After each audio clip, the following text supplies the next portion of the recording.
Welcome to Gen Z Hoops, the Gen Z basketball, coaching, and sports business show. On this podcast, you'll learn from professional players, coaches, and executives from all over the world and see the court in a brand new way. And now, joining you courtside, your Gen Z host, John Hartofilis. Hey, Nick, what's going on? What's up? How you doing, John? I'm doing great. Really appreciate you coming on the show. It was awesome meeting you a few months ago when you came and spoke to our Global Stars basketball class with Nick, Bossy, and all those guys. It was really great seeing you and wrapping up like all those great classes. But and hearing your story and right, like your unlikely story and how you got into the league and have been chasing this passion. I mean, to start us off, I'm curious, maybe like you being from Germany, maybe what was your first inclination that you wanted to work in basketball? Geez, it feels like it's been a while since since I started, but it's actually funny. I think I got into basketball because I used to dance, and I feel like basketball was kind of tied to the hip hop culture a little bit. And when I say dance, I'm talking like hip hop, like crump, break dance, all that kind of stuff. Like I used to go to like underground meet and greets and like underground like battles and stuff like that. So listening to the music, all the music kind of references NBA players, it references basketball, all that kind of stuff. So I think one day I was like, looked up the league in the NBA and I saw Nate Robinson dunk and I was hooked. And that's kind of how I dove into like my interest started growing. And I'm German, but my mom's also American. So I have a little bit of American in me. So I kind of wanted to reach out to that side of my roots. And yeah, I just kind of started diving into it. And then I was still heavily focused on dancing. In Germany, everybody was playing soccer around me. But yeah, I kind of switched to basketball once I decided done with college. And I was like, man, I want to do something I really love. And I didn't want to have a 9-to-5 job. And I didn't want to live for the weekends. And then every Sunday you're upset because a new week is about to start. So I really just like took a chance, moved to the US and tried to get my leg in the door in basketball. So I didn't know about the background in dance. It's actually really funny. And it's always interesting to hear about other passions and how those roll around the game. But I'm curious, because I know you went to school in Germany. Was that kind of decision of going out on the limb and going to the US, was that something that just kind of happened? Or was it something while you're going through school, you had an inkling that you were going to make that jump? Honestly, I think I made that decision like a month before I graduated college. Up until that point, I really didn't know what I was going to do. And even when I moved to the US, I didn't know what I was going to do. My family, like parents, still live in Washington, D.C. So like every single summer, we would go to the US. So I was going to go to the US anyway, but this time around, I said, just book me a one-way ticket. And then I just kind of was like, all right, let me figure it out from here on. So I don't even know when I made that decision. It was just one day I just said, hey, just book me a one-way ticket. And it wasn't specifically, hey, I want to be a coach or I want to be this. It was just basically like, hey, I want to work in basketball. And I was even looking at jobs at ESPN and all that kind of stuff. So I didn't have honestly, I was pretty innocent and pretty fresh off the boat. So I really didn't know what jobs were out. I really didn't know what I could do. So it was really just hey, I'm just going to go and see what happens. And I love that, right? That idea of really just chasing the passion and just saying, you know what, I'm going to make it happen. And obviously you did, right? Your first job being with the Clippers. I mean, once you got off the plane, like what were those first few days, like those first few moves? Was it something where things kind of got moving, or did it take maybe a little bit for you to get your footing here in the States and then take it from there? You know, it's funny. It moved a lot quicker than I thought it was going to. So when I got to DC, a friend of mine worked at Abercrombie and Fitch and basically said, hey, I could put in a word for you. Like my third day in the US, I got a job as an assistant manager there. Coming straight out of school, always having like these $7, $9 jobs going straight to, oh, you make $40,000 a year. I was like, this is more money than I've ever seen. And part of me was like, you know what? I can just do this for the rest of my life and just move up the ladder. Then after my first week at Abercrombie, I was like, no, I still want to do basketball. I don't want to do this. On teamwork, I pretty much applied to every single job I could find. And I think like 6 weeks in, I got a call from the Clippers. At that point, I applied to so many jobs, I didn't even know what job it was. So like I was bullshitting Actually, of course, they called me when I was on like a subway. So I was on the DC Metro and we were going through tunnels. So I just hear, hey, it's the LA Clippers. And then I go through a tunnel and they hang up. And I'm like, of course I'm going through a tunnel right now. And like, first of all, I couldn't even imagine that somebody from the Clippers was calling me. But of course I was going through a tunnel and it hung up, and I thought that screwed up all my chances. And so I called them back, and honestly, I think I only got the job because I showed initiative, because I was basically like, hey, I'll buy a ticket to LA and I'll interview in person. That's basically what I did. I flew out there, told my boss at Abercrombie that I'll be gone for like 2-3 days. And yeah, I flew out to LA. And honestly, like that was one of the most amazing experiences for me, just because they gave me a whole tour of Staples Center. And I thought it was the coolest thing ever. I got to go into the Clippers locker room. And up until that point, I hadn't even been in an NBA arena. So to actually be like in Staples Center was one of the most amazing things for me. So like that flight out there, even if I hadn't gotten the job, was like totally worth it in my opinion. I mean, that's incredible. Right? Thinking about being a kid growing up in Germany. I mean, were we watching a lot of NBA games? Like, you guys know they're super late at night, and coming here to the US and getting a tour of the Staples Center, right? One of the best arenas in the game, before eventually getting a job. I mean, was it a quick process when you're getting a job with the Clippers, or was it something that maybe took a while? Were you going back and forth and you finally heard back? It was easy at first because they called me, and then I flew out the next week. And then I got the job. And so I quit my job at Abercrombie, but the job didn't start until this was back in 2014. So my start date was January of the next year. So at that point, it was still like October, but I decided I'm going to quit my job. I'm going to go back to Germany for a month and a half and be around my friends and family before I start this new chapter in LA. And while I already quit my job, I got out of my like apartment contract, like my lease, and I went back to Germany. All of a sudden I didn't hear anything from the Clippers anymore. And I kept on reaching out. I was like, why is the person who hired me not responding to me? And eventually, I don't even know how, I think they might have reached out to me, but it turned out that the guy who hired me actually left. And the new person they hired wasn't really sure if they wanted to hire me. I honestly think she only hired me because I already had my ticket to LA and I gave up everything in DC and I was kind of already there. I think she felt bad, but it was a sales job with the Clippers. So it was basically cold calling people, trying to get them to buy season tickets. And it was a room in Staples Center. So it was great because it was in Staples Center. The only thing is you didn't have a window. And then I think I was kind of put into like, there were 15 or 14 desks. And then there was one desk in a closet, like away from everybody else. And there were like 3 open desks and she put me in the closet. And I feel like that was her, like, I didn't really want to hire you, but since you were already here, it took me a couple of months for her to actually let me out of the closet and actually have like one of the desks. So, but like, I can't even, like, I'm like looking back at it, I think it's so funny. And like, I actually like that I was put in that room because I could focus more and all that kind of stuff. So I guess it was easy at first because they offered the job pretty quick, but then there was a lot of uncertainty leading up to it. It was easy, but it was also hard. No, when you had mentioned the whole closet thing, I remember whether it was in the class or something else, I was like, that's such an incredible story. Thinking about how far you've come, right, even since then, or even just the few years that followed after that story, right, of working in sales and kind of being stuck in that closet. I mean, after doing that, I mean, you kind of got a little bit more, I would imagine, what you kind of were hoping to do at UCLA, being an assistant video coordinator. I mean, it was that kind of more realizing that, was it kind of the video route you wanted to go into, or is that more of a thing to the other areas of the game? So you're going to realize throughout this whole conversation that everything just happened by chance. I guess ignorance is bliss. So I took the job in sales, but I knew I never wanted to do sales because I don't really see myself as a person who's good at convincing people to give me their money. Like I just never saw that as a characteristic of mine. I started there and then I really realized that, yes, I'm working for an NBA team. What really sold me on it was that I got to go to all the Clipper games. And up until that point, I've never been to an NBA game.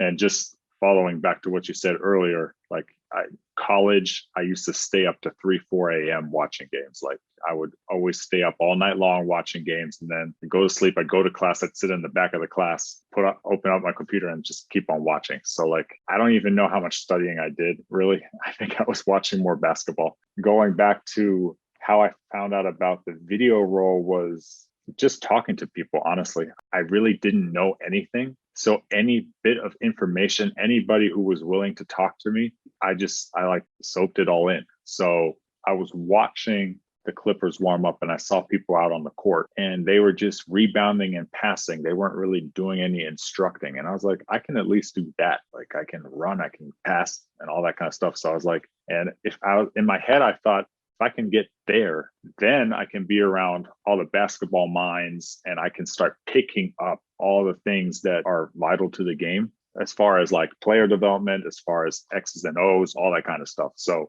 I looked at it, I started talking to people and in the sales department, and one person happened to know some stuff and he mentioned being a video coordinator. And honestly, my first reaction to that was like, I don't want to do that. Because I thought a video coordinator was like the media team and I just create the highlights and stuff like that. And that only until he actually explained to me that it's a lot more than creating highlights, that I was like, oh, this is actually something I could do. But it still wasn't exactly the job I was going for because I still really didn't know anything about it. The UCLA thing just came about because I started reaching out to people, LinkedIn, email, all that kind of stuff, just hitting them up randomly, seeing if somebody would respond. And I just got really lucky that the director of operations at UCLA said, hey, you can come over for, I think it was 2 or 3 weeks and join in their youth summer camps and just be a camp coach. And I mean, first of all, it surprised me because I've never done anything like that. So I was like, oh, you're willing for me to like come in and I can get paid a little bit and I can actually be a youth summer like camp coach. Like, so that really surprised me. And I was really nervous too, because I was like, what do I know? I've never done this before. The bigger question at that point in time was, how was I going to take 3 weeks off work from sales to do the camp? And I basically said, sales is not what I want to do anyway.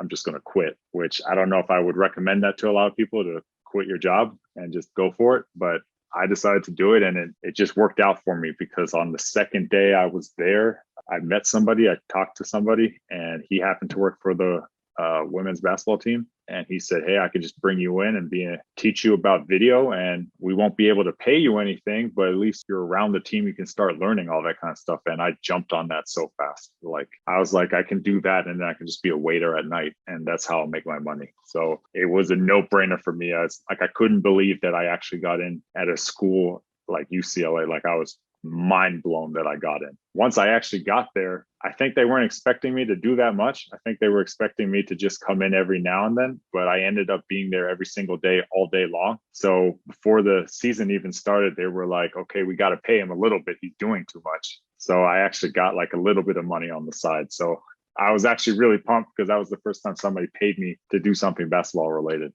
I love that. And hearing that, I kind of just thinking about how you weren't supposed to be there every day, but you were there every day. It's kind of how I look at it when I'm at Xavier. They're like, oh, John, like, we know you're a college student. We know you have classes, do your thing. And I'm like, I'll come every day. I'll be there. I'll be there. I won't miss a practice. I'll be there. Yeah. It's just funny thinking about how you were the same way. But I'm curious, right? That obviously was a huge role for you in being there at UCLA, but you were doing other stuff on the side, like you said, well, like waiting tables on the side, but even on the basketball side, working camps. And I know it's funny. Nick talks about it all the time, right? The basketball camp game that he always calls it. I noticed you worked like Coach Dave Severin's camp. He's been a guest on the show before, and all these other camps like maybe sprinkled in there. I mean, what did you kind of learn from those things that helped you, brought them back to those skills, back to your normal job? And I would imagine that helped you find success there. Honestly, camps, I absolutely love them just because I guess that was my entry. But I think the greatest thing about camps is like everybody, it's so easy to make a connection with people. And I didn't even realize it at the time. But when I got there, that was my in to network with a bunch of people in the industry. And it's funny that even till this day, I still talk to some of the people that I met back then. Like the relationship has stayed, and it's fun too, because a lot of us back then were still trying to get a foot in the door. And now it's cool to see somebody I went and did the camp with at UCLA now is on a G League team somewhere, now is doing something over there. And it's like, it feels like you kind of like came up together. So it's actually really fun. And I think honestly, that's what I cherish the most about basketball camps is like, it's easiest way to start building your network. Oh, it's really cool. I'm thinking about, right, like the camps that you were doing on the side. The one experience, right, amongst all those maybe camps you were doing with maybe younger players and volunteer work was when you were with the Bulls in Summer League. And I'm really excited to go to Vegas for the first time this year for Summer League. I'm curious maybe how that ended up happening for you, and maybe what you learned in that month there, kind of just in the middle of everything going on in the basketball world. Yeah. So like I said, like the camp, that same guy who got me the job with the women's team also was the connector to get me the job with the Bulls, and also ended up being the connector who got me the job with the Timberwolves. So it's funny because I could have decided not to go. And I sometimes ask myself how different my life would have moved if I hadn't met this one person. Or what if I just didn't connect with this person? I just didn't talk to him for some reason. So that's how the Bulls thing came around. Basically, is we worked together at UCLA on the women's team. He decided to go work for Huddle and Sports Code. And that's where he builds more of a network because he helps every single NBA team, all these college teams. And once I left UCLA to go to the WNBA, and I really only went to the WNBA because I felt like I was so far behind everybody. And I was like, if I can do 2 seasons in 1 year, at least I'm catching up. And I also figured if I can say that I was working with a WNBA team, once I come back to UCLA, I might have like more of a voice since I've actually worked with the pros. Like I felt like that would be something that would help me connect with the players and stuff like that, because now I've actually seen what the pros is and what they need to do to get there. And the UCLA staff helped me get that WNBA job. And the funny thing too is with the WNBA job, and I tell this to everybody who I ever work with who's like starting out, is you're interviewing all the time. You might not realize it. You might just be going to work, but you're always interviewing. And especially when people come to practices that you might not know who they are, go up and say hi to them. You don't know who this is or how, like what they do or whatever, but they're at your practice. And one aspect is just be a decent like human being, like say hi to people, like they're here, it's cool. And then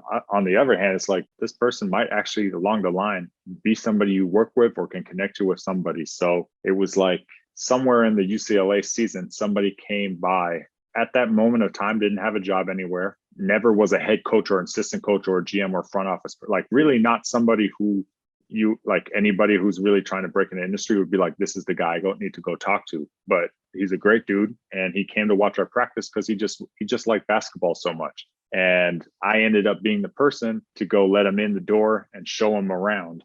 And he randomly hit me up when I applied for a job saying, how's it going? I was like, oh, I actually applied for this job here. And he actually told me that he used to work with them and he knows the guy who's hiring. And I'm not going to lie to you, like Dallas didn't respond to me because I think they had so many resumes, like they hadn't even looked at mine yet. And I had the plus account or whatever it's called on Teamwork. So I could see once they review it. And so I knew they hadn't looked at it yet. And I'm not going to lie to you, like 5 minutes after I talked to him about me applying over there, I got like a notification that they actually looked at my resume and they actually called and reached out. So I don't think I would have gotten that job if I hadn't talked to this random person who came into our practice saying, I'm actually just bringing in the WNBA stuff because when the Chicago Bulls came around, I was working with the WNBA.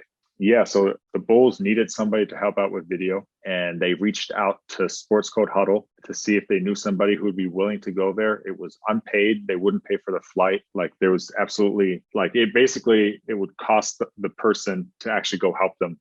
They were just trying to see if there was anybody willing to do it. And this also still being my very first year, I was so pumped. I was like, of course I'll do it. So it was a crazy year because that was my first year in basketball and I was in LA working for UCLA. I was in Dallas working for the Dallas Wings. Then I had the summer league with the Chicago Bulls. And then from there, I got that job with the Westchester Knicks. So I lived in 3 different states in 1 year, was with 3 different teams in 3 different leagues. So it was probably the most exciting year I ever had in my life. And I absolutely loved every step of it. So I wanted to get back to something about the Bulls, how that happened, but I kind of lost my train of thought. We'll get back to it for sure. Cause I mean, there's so much going on there, right? I mean, it's not even like 3, I've never heard of someone working for 3 different teams in the same year. I mean, and looking at your LinkedIn, you just see 2016, the number, if you command F, it'll come up a bunch because it's just everywhere, right? In terms of the start dates and all that stuff and all that stuff happening in there. It's really just cool even thinking about the fact that there's just so much going on. Just imagining going from one to the other, having both going at the same time, right? Even just having those 3 teams as kind of the backdrop of that whole year for you is really cool. I mean, I'm curious maybe because we've spoken about maybe how you got the role with the Wings, and that obviously was an incredible story. And thinking about it, you really are always interviewing, but I mean the actual role itself of having more of an emphasis on data analytics in that role as you did in your other roles. I mean, what was that like in kind of expanding on the already roles you had in the past as a video coordinator? Yeah, so that fits back in with my train of thought, which is basically how very fortunate I've actually been with working with great people. I think I wouldn't have been able to go to Summer League if the Dallas Wings hadn't said, okay, I can go, right? Because I was under contract with them and I left for like 2 weeks where I wouldn't be able to help them. And I was the intern. So I had to set up the court and I had to like make the Gatorade and wash the towels and fold the towels and all the stuff that like people don't really see. And I was the only intern. So for my boss to actually be like, hey, my job is to like help you with your career, go for those 2 weeks. I'll do those tasks. Like, I mean, it's just lucky, right? So the same thing ties into how my role changed within the Dallas Wings. And it's really came down to my boss because his name is Travis Charles. I just want to like put it out there. Like he really set me up for success. My intern year, I always looked for ways to see how I could maybe help out. And what I realized is, first of all, we didn't really have a video coordinator. So we didn't really have sports code and all that kind of stuff. I figured that everybody knows the game as a coach. So I figured maybe I can help out by looking at the analytics aspect. Now, I'm not a crazy smart analytics guy like NBA teams have and stuff like that, but I figured I could do something and maybe a little bit of information would help out. So what I actually started doing is learning how to tie analytics with video. And so I would code games and then create these output windows. And for people that don't really know sports code and stuff, it's basically like a program that can read the video and what you like labeled everything. And then it can basically create like whatever you want, like a shot chart or whatever. And from there, I decided to create like lineup efficiencies because I was just trying to figure out how can I help in any kind of way. So I did lineup efficiencies, shot charts, all kinds of other, like whatever I could think of. And I just handed it to my mentor and the guy who hired me because I didn't want to feel like there's always a really fine line of overstepping. So I gave it to him just for him to look at to see if he had any like criticism or something I could improve. And what ended up happening is he actually went and shared it with the GM and the GM liked it. And then he said, hey, like we don't have anybody in analytics and I really like this. Like I'd like to offer you a position with us. So like it really only happened because one, I took initiative and two, the person I handed my work to didn't claim it as his own or didn't just take the information and then just make suggestions off of it. He actually like put my name out there and was like, hey, look, like we hired this guy and this guy's actually trying to help in any kind of way. And I think that's kind of how my career has been.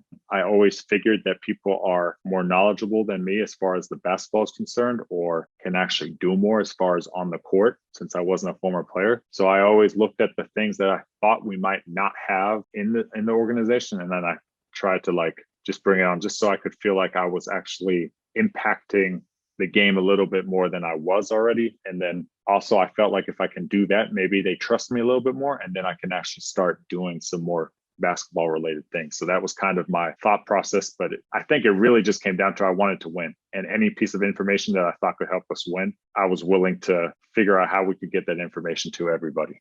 I love that. The running theme of just taking initiative has been incredible. Just listening to it this entire show. It's never been about having the most talent or most experience going into the job. It's about once you get there, showing initiative and finding a solution to whatever problems in front of you. And I find that so admirable and so cool as to how you've been able to work your way around and doing all that sort of thing. Obviously, a lot of the roles you had following that since then have still been in the video sphere, but still with that focus on basketball ops, like you just said with the analytics. I mean, how did that maybe transpire in your role with the Salt Lake City Stars and maybe you're continuing to be in the basketball ops world and kind of enjoying that? Is it something that you've found you've really enjoyed in recent years?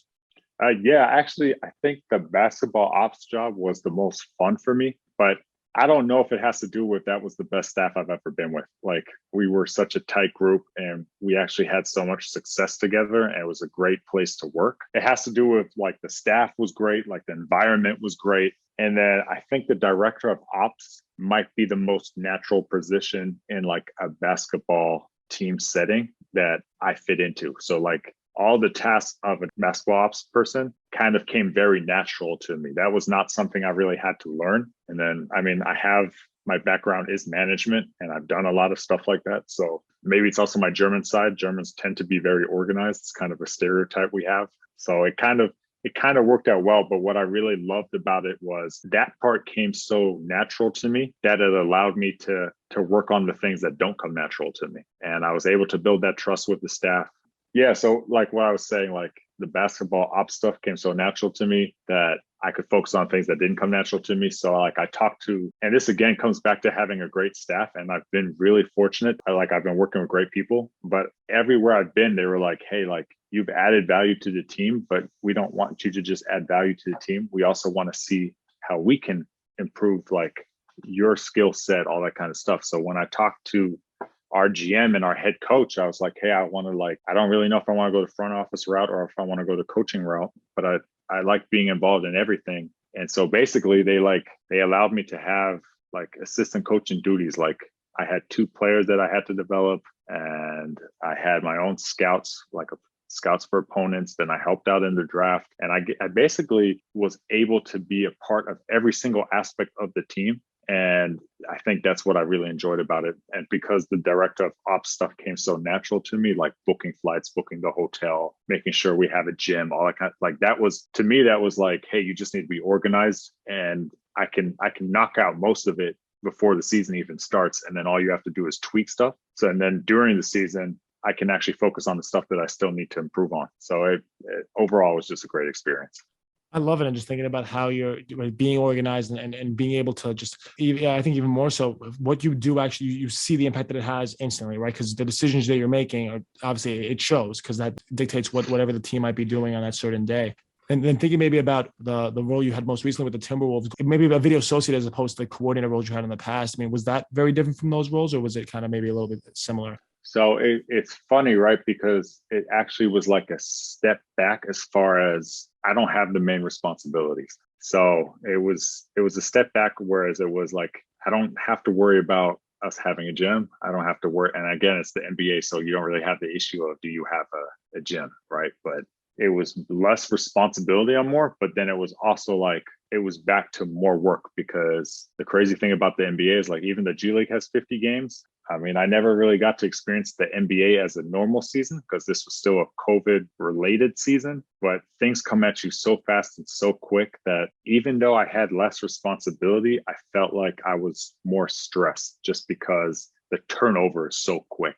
Even though like my work wasn't the most important, or not as important as the stuff I was doing before, it's still important, and there was just so much of it that had to be done, and it just happened so quick and so fast, and everything has to be so on point. And so it wasn't really a learning curve as far as the work. It was more a learning curve as of how fast paced the NBA is.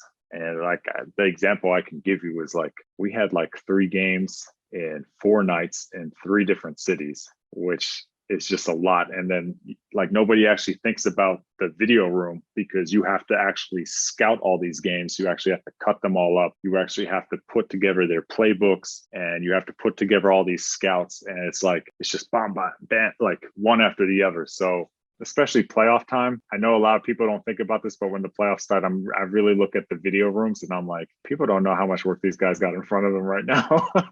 Oh no, it's definitely super, super busy. I mean, I can only imagine, right in the heat of the season with everything going on, it must have been, right. There might have been more people on the staff being an NBA team as opposed to maybe your other stops. There was still, right, so much work to be done. And so, I think that also contributes to, like, before, up until this point, the staffs are pretty small. So it's a lot easier. Like, hey, they're like 3 to 4 main people that you need to get information to, and then you're good to go. Whereas on the NBA side, there's like 3 people that you really need to make sure that you get the information to on time. And then everybody else is almost just as important to get it to. So it's just a lot quicker. And it's just a lot more, the decision making is a lot heavier as well. Austin, thinking about how you've done all these roles in so many different places, the marriage between maybe the roles of being the ops side and seeing how that's like behind the scenes, and then obviously all your work in the video room and as a video coordinator. I mean, tell us a little bit about your new role with Houston that right recently you just recently took on, and maybe what you're looking at to do there. Maybe bring all your past experiences all together into one. So the University of Houston is going to be my new title as Director of Operations/Video. So I'll be the head video coordinator, and it kind of is back to more responsibility. But again, I don't think the staff is as big as the NBA. The new challenge for me is going to be that it's college, and I've been in the pros for the last 5 years now. I've only had 1 NCAA season under my belt, which was with UCLA. So it's going to be a new challenge as far as the environment and the league, and I'm curious to see how it is working with college kids again. But as far as the role, it actually fits right into what I've been doing. So part of my job is going to be in charge of the student managers. I have 2 assistants basically in the video room. And basically, I think my job is going to be to mentor these kids and mentor everybody there and try and help them as they come up, be ready for whatever job they're looking to do. And yeah, basically just make sure that the video's on point and everything else they need. I mean, I told them like, I don't think this is ever going to leave like my DNA, but like whatever they need me to do, if it's fold some towels, I'll do it. Even if it's not my like assigned role anymore. It's just, I want the team to be successful. And I just like every aspect of being part of a team and working towards a goal. So I'm pretty excited about it. I get out there in August. Right now, I'm still with the German national team, helping them out remotely. Yeah, I'm pretty pumped about Houston. Perfect. And I'm so excited for you in that next chapter. And when you mentioned your time with Germany, we spent all this time talking about the NBA and WNBA and all these pro teams and even the college teams. I mean, you've been there, like, we were texting you while you were there during all the qualifying games. How's that been for you, both this year and in years past? It's honestly something that I really, really cherish, just because I wasn't involved with basketball at all when I was in Germany, except for me going on the court and hooping a little bit by myself. But I really didn't have any connections to the country that I grew up in. So yeah, that basically like being able to like go back and like start building my network and just being back home where actually my friends and family could actually come to a game. They couldn't do it this year, but like back in 2019 when I was with them for the World Cup, it was just fun being in my actually like where I grew up, having a game there. Like I'm from Bremen, which is up north, and then Hamburg is like an hour and a half away. And so like we had games in Hamburg, and it was just cool to have my family there. It was cool to have some friends there. It was cool to be in an environment where I actually grew up in. So I really cherish that they have me and they brought me back again for the Olympics. Luckily, this year we've had more success than we did in 2019. So we actually did qualify for the Olympics, which was pretty amazing. It's got to be exciting. So when you guys do go to the Olympics, are you going to be doing it all remotely? And then while kind of starting this new chapter with Houston, how is that all? I mean, it's like, it's not a foreign concept to you to be juggling, 2 teams at once or something like that. So how's that going to play out in these next few months? Yeah, so I actually, in my interview process, I did ask the University of Houston if I could start after the Olympics, just because I didn't want to start a new chapter somewhere and only be halfway there, because at this moment in time, the Olympics are happening now. So I would have put that work above it. And I didn't want to start half-assing it. Can I say assing? Yeah. Good. Yeah, I didn't want to half-ass it with Houston when I start. Like when I get there, I want to just jump in and fully be dedicated to it and not have something else that isn't completely finished yet. So they agreed with it. Like I said, I think I'm joining a great staff and a great organization, and they agreed to it, and they totally understand that I want to finish the chapter with the German national team first. So luckily I don't have to juggle that. It's been good. Perfect. And I mean, like, I really can't wait to see these next few months play out, especially right with the Olympics coming up. It's going to be exciting. And obviously next year with the college basketball season, I mean, everything's kind of happening so fast, and we're finally back to in-person basketball again. Now, my last question is one that I've been curious about, maybe with these last few months, maybe in COVID, we finally for the first time saw what life is like without basketball for an extended period of time, for a few months. And you mentioned at the beginning, maybe your history with dance when you were younger, but I'm curious, maybe if basketball was just erased off the face of the earth, what would Nick Reick do? Definitely not dance. Not anymore. Not anymore. That's back. That's way back. That's back in the past. No, see, it's funny because back when I was growing up, my plan was to like become a dance teacher, do all that kind of stuff. And then I realized that I do not like mixing money with dancing. If my source of income for food and rent had to do with how many kids come to my class, that wouldn't be fun to me. Like dance was something I enjoyed when I was growing up. And for me, passing on the knowledge and passing on certain skill sets and moves was always something I would give out for free. So I didn't really like charging for it. I was a dance teacher for a year or two, but I just didn't enjoy it as much. Like I enjoyed teaching. I just didn't enjoy that they had to pay for it. So I just didn't like it. And I also figured I probably wouldn't make enough money to sustain myself because I wasn't that good of a dancer. So, and honestly, now these days, I don't even like mentioning it, because every time you say I used to dance, people are like, oh, show me a move. And I'm like, oh my God, like, that's not, I don't really want to do a random move just right here. It's kind of awkward. But honestly, if I didn't where if there was no basketball anymore, I would probably start my own business or probably do something on Wall Street or something. I've recently, COVID kind of when basketball stopped, I got heavily into trading stocks and options trading and all this. And I love it almost as much as basketball, not as much, but if it wasn't there, the rush you get through all these trades. And actually, what I really like about it is I actually know more about companies now than I ever did before, because before I had no idea what was going on. And now I know, like, I can be sitting at the table and somebody brings up a company and I could be like, oh yeah, they just did this and this, and now they're developing this and this. And I actually feel like I know what's going on in the world more just because I'm actually reading more. So I'm reading up on companies. So it would be something like that, but probably start my own business. Love it. And I know that with the initiative that you've been taking, no matter what happens, you'll be successful in whatever you do. So it was awesome. Nick, it was awesome having you on the show. I'm so happy we met, and really thank you so much for sharing all these different stops you've been on, everything you learned, because it really opened up my mind to just how extensive this basketball world is and what there is to accomplish. So thank you so much. Yeah, thanks for having me. This is great. And I just want to conclude, like, anybody out there trying to get a foot in the door, feel free to reach out to me, LinkedIn or wherever. If I don't respond, it's really just because I didn't see it, or I'm so tired at the moment that I just don't have the energy to respond because other stuff is going on. But if I don't respond to you on LinkedIn and then you see me on the street or you see me at an event or something like that, like, don't hesitate. Don't be like, wow, he didn't reply back, so he probably is not interested in talking to me. Like, if I don't respond, it's because of two reasons. One, I'm really just too stressed out with all the other stuff that's going on. I just don't have the time. Number two would be, I feel like you're missing the point of what networking is about, which is actually creating, I don't want to say friendship because it sounds a little cheesy, but like, that's how I kind of see it. You create friendships because people have the same interest as you, and you can exchange, and it's great because you go somewhere and you meet them. So if you're reaching out to me and it really just seems like you're reaching out because all you want from me is a job, and I can't offer you a job right now, so I'm not the person to talk to about it. Like, and most people that you reach out to probably don't have a job for you, maybe 10 years down the line. But if you're really starting to talk to people, really just try and create a network. Advice, not, hey, and you can say you want a job, just don't, maybe I'm going on too long about this, but it's the mistake I see a lot of people do, which is, hey, you have a job, or hey, I want this job and I think I'm great. And it's like, we didn't even ask if we had a job available, all these kind of other factors that lead into it. So it's two reasons. One, I really don't have time, or two, I feel like you trying to connect with me is not genuine. It's really just if I have a job, and you can tell really easily what somebody's objective is, because if you do respond and you don't have a job, that person pretty much never reaches out to you again. So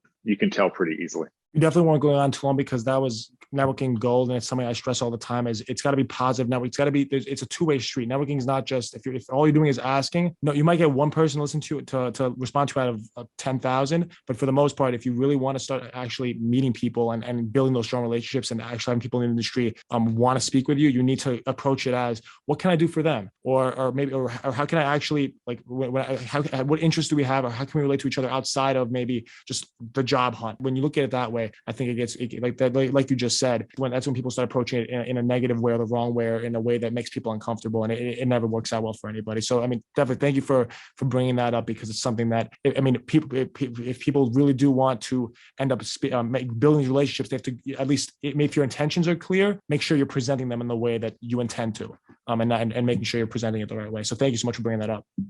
Yeah, exactly. And just to wrap it up, I'm really trying not to go too long, but like, you can mention you're looking for a job. Like, I'm not saying don't mention that. It's just your intention have to be there. And I mean, it should be easy to create a connection, right? You love the same sport. And just a quick tip, I usually look up, if I'm trying to network at the beginning, I look for people who I thought had the same background as me, who had to go through all these different paths to find a way into the industry. Hitting up former players, if you're not a former player, probably won't do much for you, because they can't relate. So that's just to close it off. Perfect. Thank you so much. That's obviously advice I haven't even thought of before, is finding people with the exact same path. Because you're right, a former player really wouldn't look at it the same way, and it's finding someone, right, that like you, that went through the international, right. That's something that maybe someone would have to relate to. For me, it's different for everyone. Everyone's story is different, but finding those commonalities is what really is what makes those relationships so much easier to start at the beginning. Yep, exactly. Thanks for listening to Gen Z Hoops. Make sure to follow, like, and subscribe on Instagram, LinkedIn, and all major social media platforms at Gen Z Hoops. You can tune in and subscribe on Apple Podcasts, Spotify, YouTube, and every other podcast platform on the planet. Get ready for the next episode.